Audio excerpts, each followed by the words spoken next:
Let's start off by talking about food. What is your favorite food? My favorite food will be Thai curry. I think that'll always top my list. But I also like all kinds of Asian cuisines. I like Vietnamese food. They've got a soup called pho.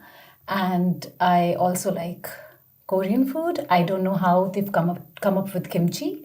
I really feel like it just blows my mind and it really ignites a lot of taste buds. So yeah, all kinds of Asian cuisines, and I also like Indian cuisine as well. Do you like to eat out or stay in and cook? I think stay in and cook because I like to consider myself a decent cook. I think I can prepare basic decent meals, and sometimes when I go out, I end up comparing it with mine. So I like to eat at home because, uh, yeah, I feel like sometimes maybe my food is tasting better than the outside food. Yes. What was your favorite food when you were a child? This is a very basic meal in India. It's called khichdi. It is a porridge in India, which is made with rice and dal, which is lentils. And it is very basic. There's no fancy ingredient involved in it. It's just rice and dal and a bit of ghee and just some basic spices. It's my comfort food and to-go food for me, yes. Are there any foods you would like to try in the future? I don't know, but I haven't been to South America, so I don't know how a Peruvian meal would taste like. I've tasted Mexican, I've tasted Italian, I've tasted all kinds of Chinese, Vietnamese, and Asian food, but I've never tasted South American food. So I think I would like to try the food from there. Now let's talk about holidays. What's your favorite holiday destination? My favorite holiday destination would be Bali. I think I've been to Bali a couple of times, and I'm a very tropical person. I enjoy the heat and I also enjoy the humid, if I can say that. And Bali by far has impressed me the most. So, yeah, that's my favorite destination, I guess. What is your dream holiday destination, maybe in the future? I would say Peru, because there was a time in my life I booked the tickets and then COVID happened. And unfortunately, I couldn't go to the place. So I booked a ticket for Brazil and then from there ahead to Peru. So, yeah, that's still on my bucket list. Where would you recommend going on holiday in your home country? Where? Ladakh. It's called the heaven on earth. Even Kerala is called the heaven on earth. I've been to both places, but I feel for me, Ladakh tops the list and it is one of the most beautiful places on the planet.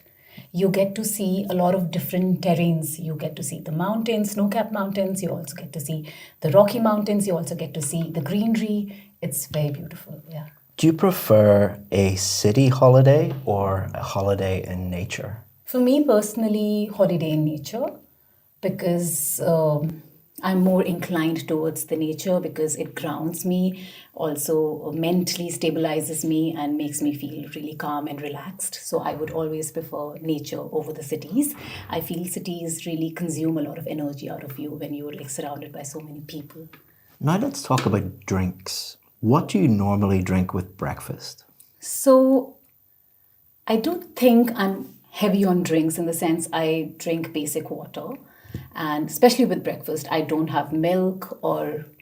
Oh, I'm sorry, I forgot. I'm very heavy on tea. My morning has to start with tea. And it's the basic masala chai from India. So that's what I drink, yes. Do you think you drink enough water each day? Yes, I do. I try and drink about 2 to 3 liters of water every single day. If people visit your home for dinner, what do you normally offer them to drink? So usually in India, we'd like to say, would you want to have hot drink or cold drink? So hot drink usually means tea or coffee, and cold drinks mean any kind of soft drink, which is Coca-Cola, Fanta, Limca. These are the drinks which are normally offered in India.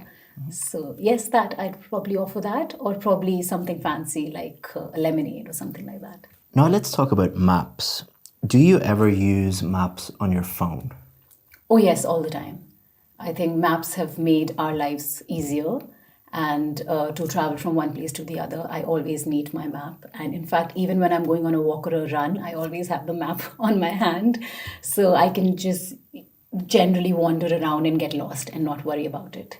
When you visit a new city, do you prefer to use a map or find your own way around? Both. So I usually have, for the larger picture of it, I usually have the map, and I like to download the offline map.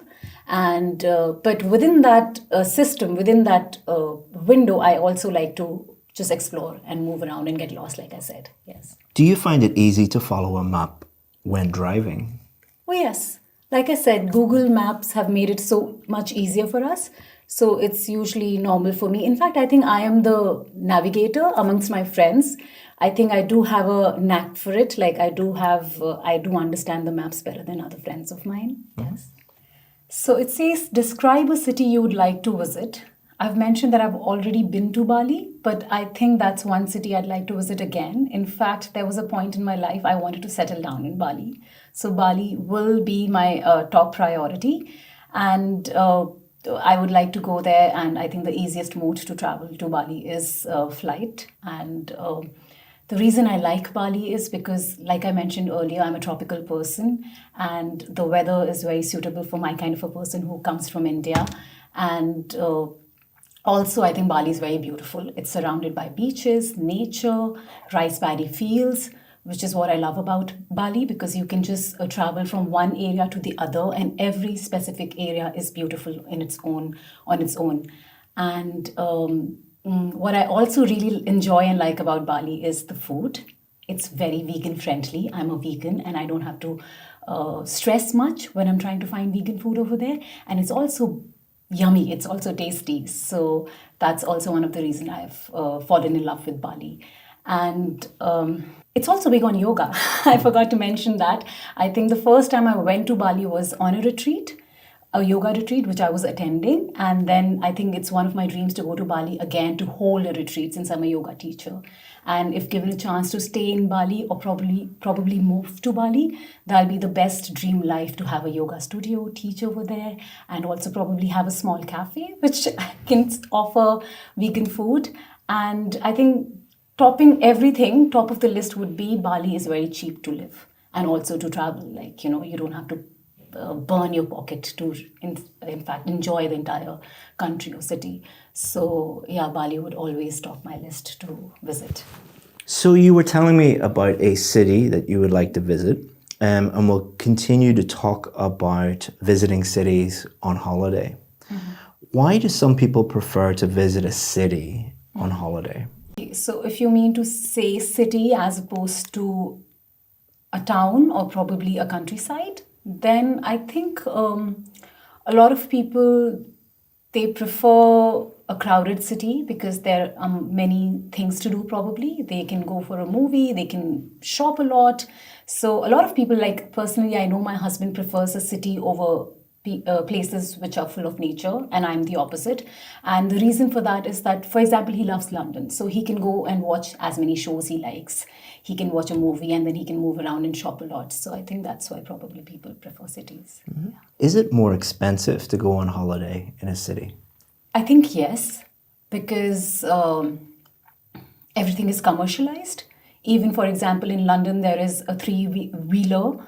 It's called a tuk-tuk or a rickshaw in India. Similar to that, there's a three-wheeler, fancy three-wheeler in London city centre. And I think you have to pay like £100 just to like go from one place to the other with the music. So everything is commercialized to a level so much so that you really end up burning your pocket, because every small thing you have to pay for it. Even for example, water. So yeah, I think being in a city will cost you a lot.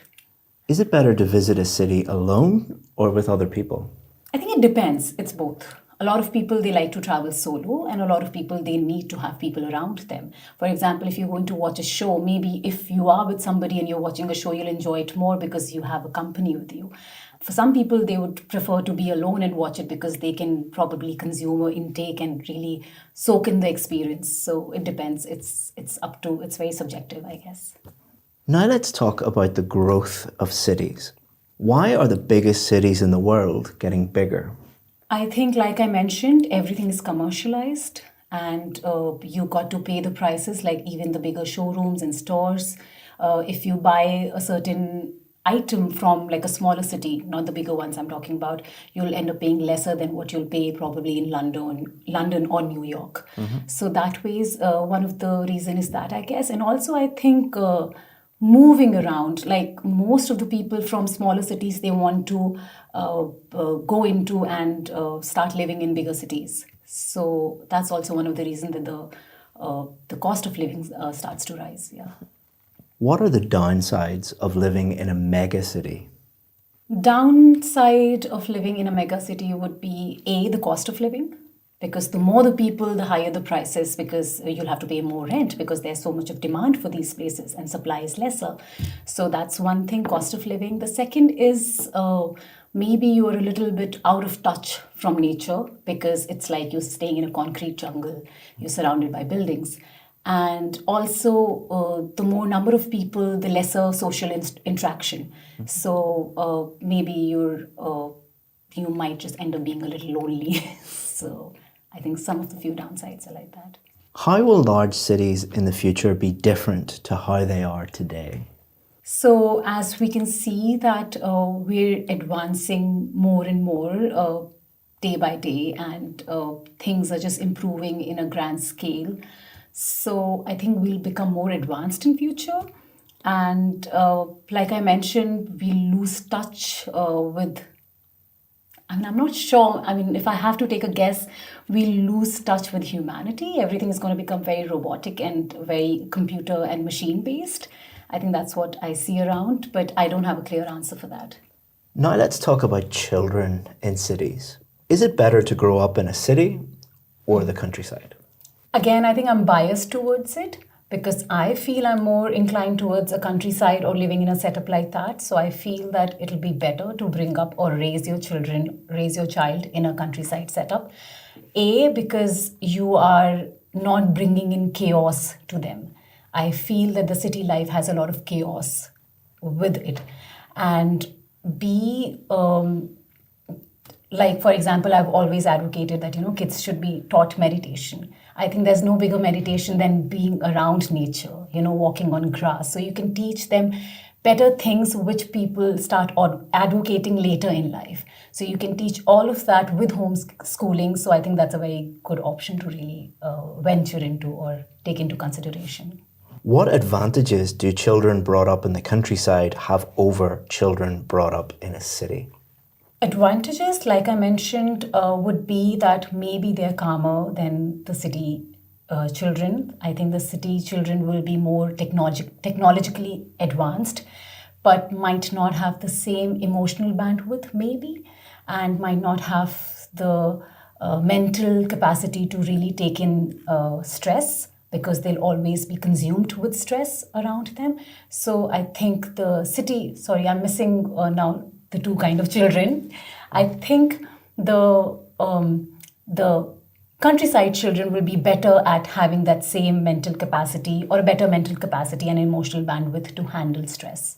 So you're hoping to get a band 9, and I have some good news and some not so good news, but let's see if you're going to get a band 9 and what you could do to improve to a band 9.